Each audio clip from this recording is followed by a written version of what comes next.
What's going on? It's your boy Chazz, and today we're breaking down Black Sabbath Volume 4.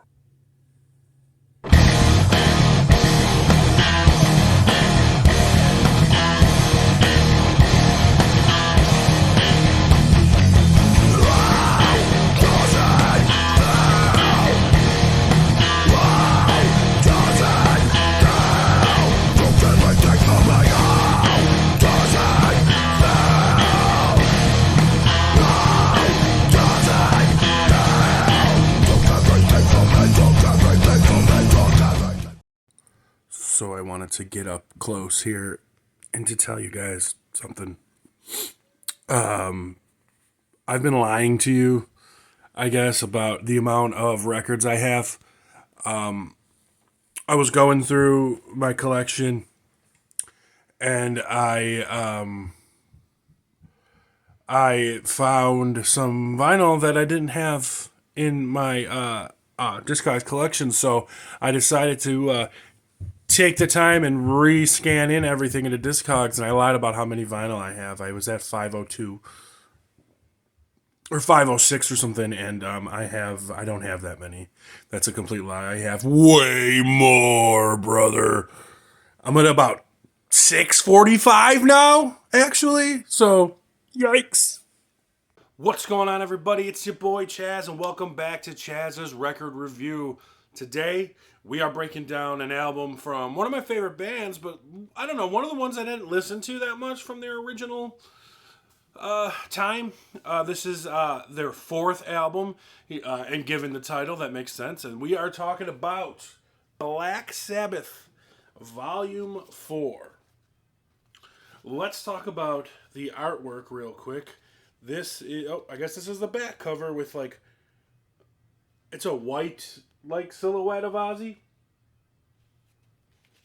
And in the front, you've got the orange silhouette of Ozzy. And then the colors are inversed. White, orange, white, orange. So I guess this is the front. Okay. So, I don't know. Sabbath's covers were always a little weird. A little mid. It didn't really do too much. And the inside, you got the boys rocking out. You got the lefty, Tony Iommi, playing his SG. You got Geezer Butler. Got Tony over there. Do they not show Bill Ward or Ozzy? They don't. That's weird. They don't show Bill Ward or Ozzy inside here. I'm just reading something here. All arrangement by Black Sabbath. Okay. Blah, blah, blah, blah, blah, blah. We wish to thank the great Coke-Cola Company of Los Angeles. I don't know if that is supposed to be Coca-Cola. The way they spelled Coke is in capitals, and that makes me think cocaine, considering this album has Snowblind on it. So there's really not much to show. It's got a basic ass inner sleeve, and then basic ass just covers, just sticker covers. So now the fun part of watching me try to get this back on the clips here. Oh, that was too easy. Yeah, that's gonna fall. You know that's gonna fall. That was too easy. Let's take a sip out of my cool Jurassic World mug. I got this right at Universal Studios. All right. So we're not here to talk about coffee mugs. We're here to talk about music. So for those of you that don't know Black Sabbath, first of all, what's wrong with you? Black Sabbath started the career of the great Ozzy Osbourne, the legend, Tony Iommi, Bill Ward, and Mr. Geezer Butler. That's your band, and that is your band for the first decade, basically, all the way from 70 to 80. A lot of people say Sabbath is the originator of heavy metal, and I don't know how you argue they're not. And as you can hear on this album, Tony Iommi's riffs, if it wasn't for that, I get it. Yes, Deep Purple was out and did some heavy stuff. There was bands doing heavy things, but there's a difference between what Black Sabbath brought. Now, on this album, at Volume 4, they do the song Changes, which is a little bit of a ballad, I guess. And it's different for them for sure. And it kind of turned me off of this album when I was a kid, because I was a kid and it was like, oh, I like the heavy stuff. I want to listen to the metal, brother. You know, screw that album with the changes. So I'm judging the whole album just because it has the slow song, right? So, not the best thing to do when you're a kid, but I digress. Volume 4 is the fourth studio album by English heavy metal band Black. Did you see? Did you see what it just had happened? We knew it. We're gonna try it one more time. We're gonna try it one more time. It does not like to stay. She's gonna fall too. Anyway, Volume 4 is the fourth studio album by English heavy metal band Black Sabbath, released on 25 September 1972. It was the first album by Black Sabbath not produced by Rodger Bain. Guitarist Tony Iommi assumed production duties. Patrick Meehan, the band's then manager, was listed as co-producer, though his actual involvement in the album's production was minimal. Of course, the band wrote everything. Let's look at the charting success. 1, 2, 3, 4, 5, 6, 7, 8, 9. Nine album positions here for these guys. And let's talk about them because they're kind of surprising to me. Australia went to number 1. Canada went to number 5. Finnish albums chart, it was number 2. Germany, it went to 8. Italy, it went to 18. Japan, it went to 46. Norwegian metal album chart went to 7. The UK, their hometown, went to 5. And the US Billboard, it went to 13, which is surprising to me. Then the 2021 re-release saw it actually go to 1 on Swedish hard rock albums, 2 on Swedish vinyl albums, and 3 on Swedish physical albums. So they had a lot. It was certified platinum in Canada, which is over 100,000 sales. Gold in the UK, which is over 100,000 sales. And it was considered platinum in America with over 1 million sales. So, good record, too. And you're looking, like I said, this is volume 4 from 1972, right? Yeah, volume 4 from 1972. Released in September 1972. Their first album came out in 70. So it's like that thing. Kiss did it too. Bands were doing it this time. It was like an album a year.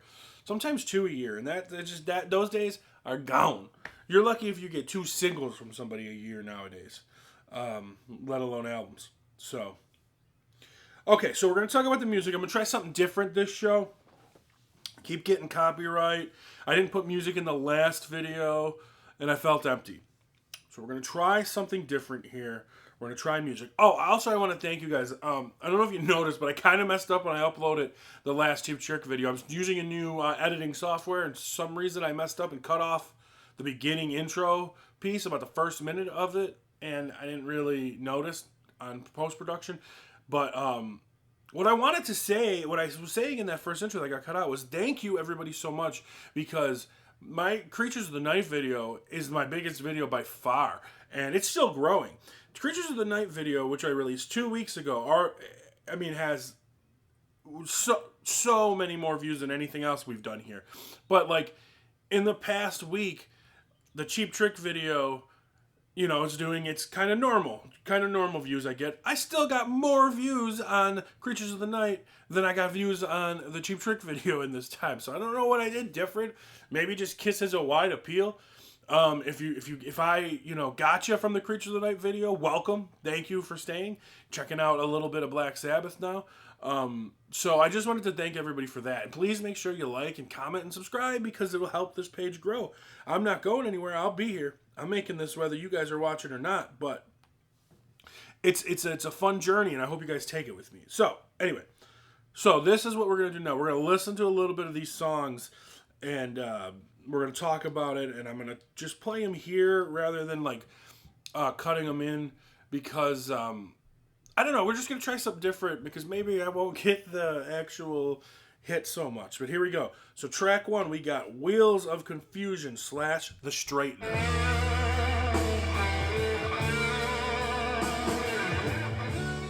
And I like how it starts off like that.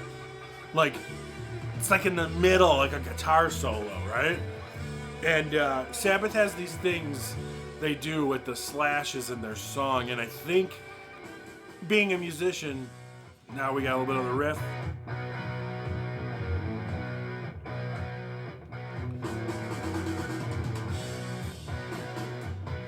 Sabbath does this thing, I think, that I notice as a musician that I've done before, is they combine 2 separate songs into one. And I feel like that's what they did here. But just the way that song, this is how your album starts. Ready? We'll do this again. Ready? You drop the needle and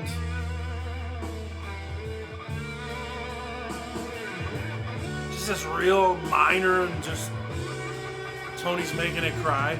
I love that. I love that. Let's go on to track 2, which is a song that, nice riff, Tomorrow's Dream. Ozzy sounds great in this song.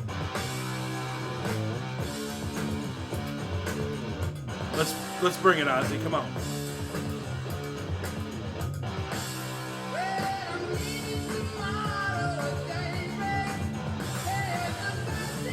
Love it. Love that song. Always did it.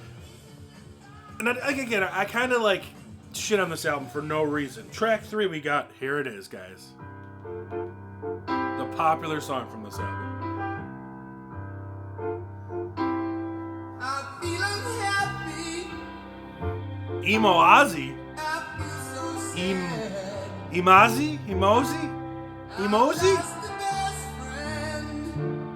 Emozy, I like that.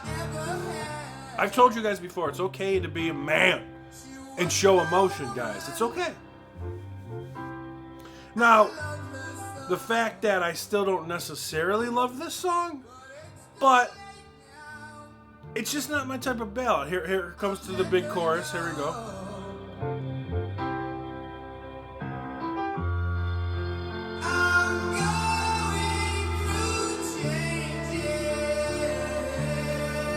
Also sampled by Eminem. So, if you didn't know that, Eminem does sample this song. Next track, FX. I could live without this. This is a whole track of this. I can live without this track for sure. It's just early 70s production, and they were figuring shit out and thought they were being cool, and all I gotta say to that is, next! Another song I knew coming in, another good riff. Give it to him, Tony.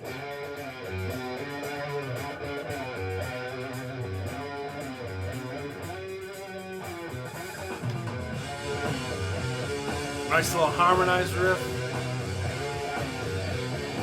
Hell yeah. Little groove there. Listen to that groove. Wham, wham, wham. Such a Pantera.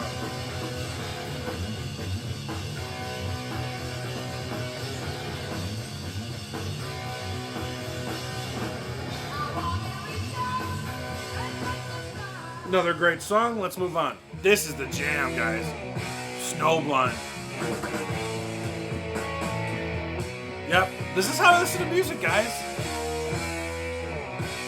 That is a riff. I've always loved that riff. And then we've got Cornucopia. Listen to this.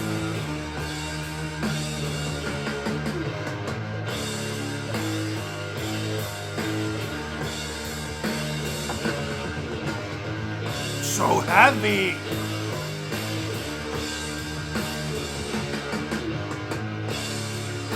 Tony Iommi, the master.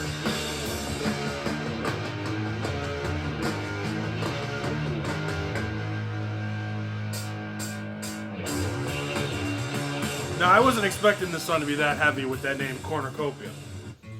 Laguna Sunrise. It's a little chill, a little hippie, little chill. But they're known for that. Tony has always put something chill, something soft guitar piece. That's why Changes was so different, because it wasn't like a guitar piece. St. Vitus Dance. It's okay. It's fine. It's not as heavy as my liking. But every song doesn't gotta be heavy. Now he gets in the cool little nasty riffage. Under the sun, every day comes and goes. Oh! They're so heavy, guys.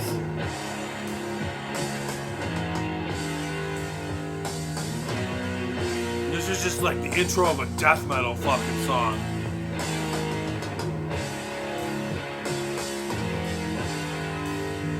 Hell yeah. And that's it. Oh, sorry. Then I went to Jethro Tull because that was the end of the album. My B. All right. So you got to hear the music. You got to hear the good stuff. I just want to put this back up underneath here. Okay. So my thoughts on this album. You heard the songs that they're all pretty badass. Of course, I Can Live Without FX. I Can Live Without Change. I wouldn't get rid of changes, right? And St. Vitus Dance is fine. But it's a 42-minute album, and it really just pushes through. There's just that little part of changes and FX. And those are back to back too. So you can almost call that one track, right? Oh, sorry. Oh yeah. So I've always loved Black Sabbath, and I've always loved Ozzy, and as I grown older, the band is just so good, man. Tony Iommi's riffage is undeniable, and everybody knows that. But the rhythm section, Tony and Geezer, man, they just can bring it. They have their own charm to them. They don't just follow Tony; they do their own thing, and it's so awesome. And I'm so mad that I didn't check this album out too much. One of my favorite albums of all time, is their greatest hits. We Sold Our Souls for Rock and Roll. That album is just, it's perfect, and it's the first. I don't know. It's that perfect. It might be my favorite greatest hits album ever. It's so good, and I listen to it a couple times a month. I love Black Sabbath. They were one of the first bands I learned on guitar. Black Sabbath and Kiss. I've kind of I don't listen to them as much as I used to. And it's a shame because it holds up today and it's so good. And I got to remember though, we're talking about Volume 4, not Black Sabbath in general. So I think my rating on this album is going to be a 7.5 to 8. It's just it's not my favorite Sabbath. The songs are good, but they're just not the greatest, right?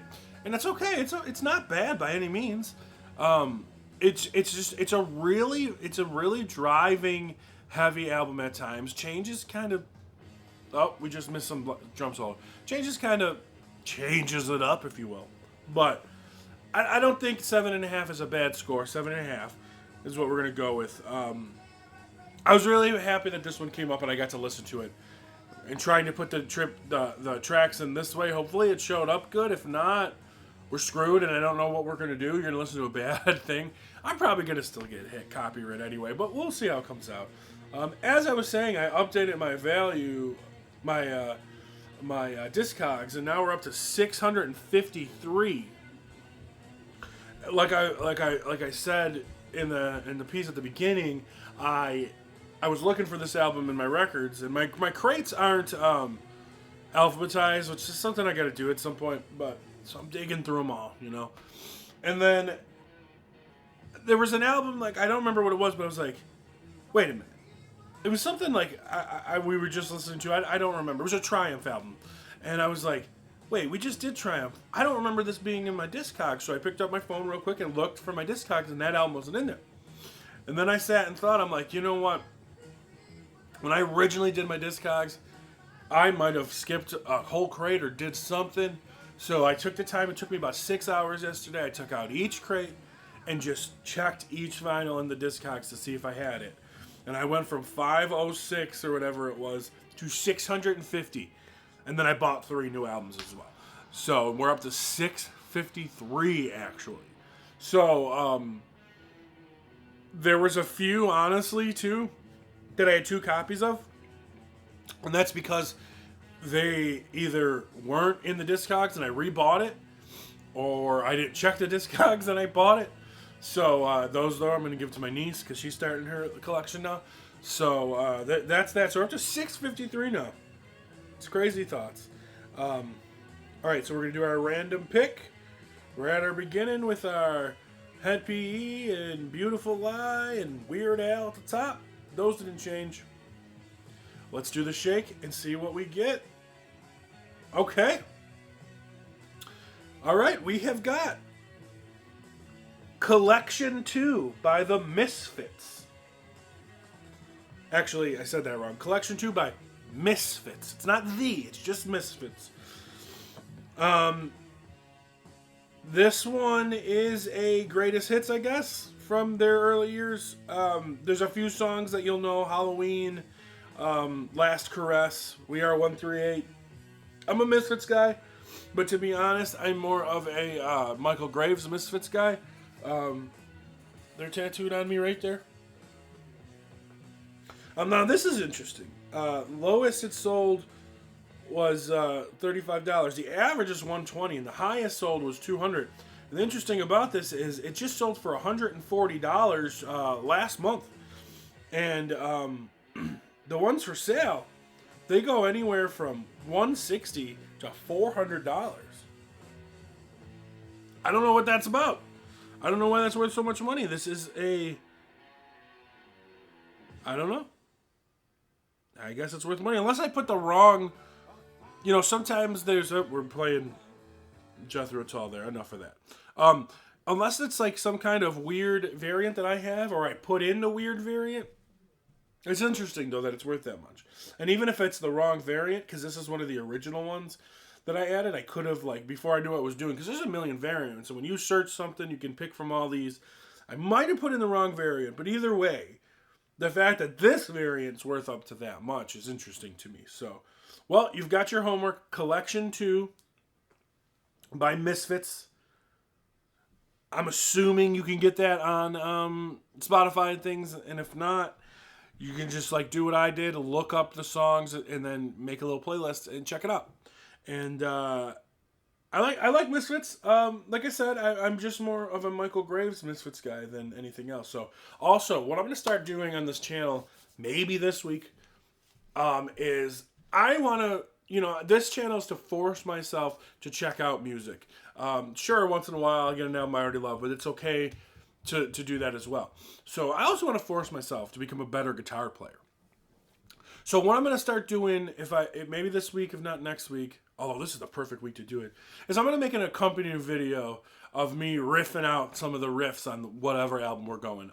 We're not so far deep into the weeds yet, where I still might be able to come out with the back catalog, a riff or two, riffs from the songs. But I want to start learning some more music as well, and just, and it's a good way to learn music, good way to practice guitar.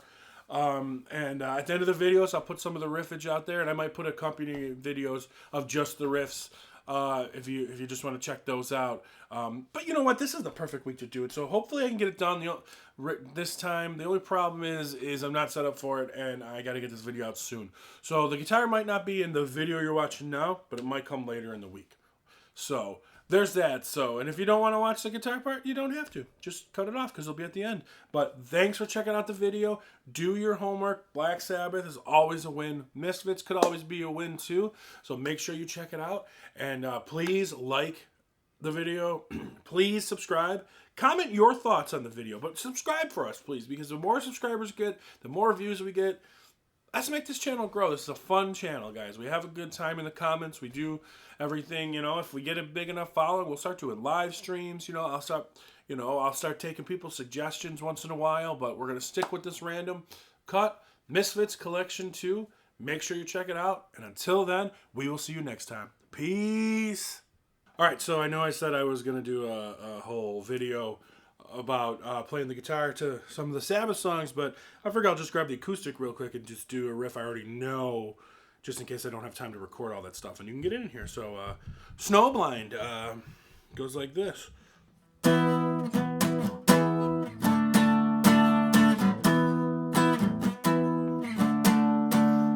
What you get and what you see,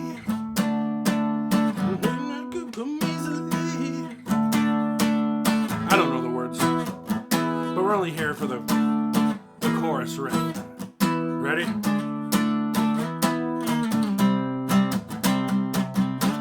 And I think he goes into the chords, actually. Oops, sorry. And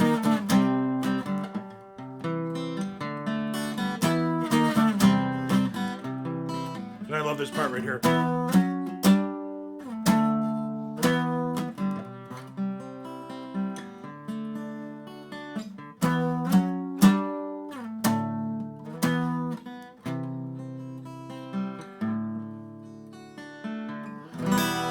Alright, there's a little bit of Snowblind. I just kind of already know that one, I think, and if I'm wrong, whatever. But maybe I'll actually have the video of me with my electric setup and stuff. But I just wanted to get it in there. Ah!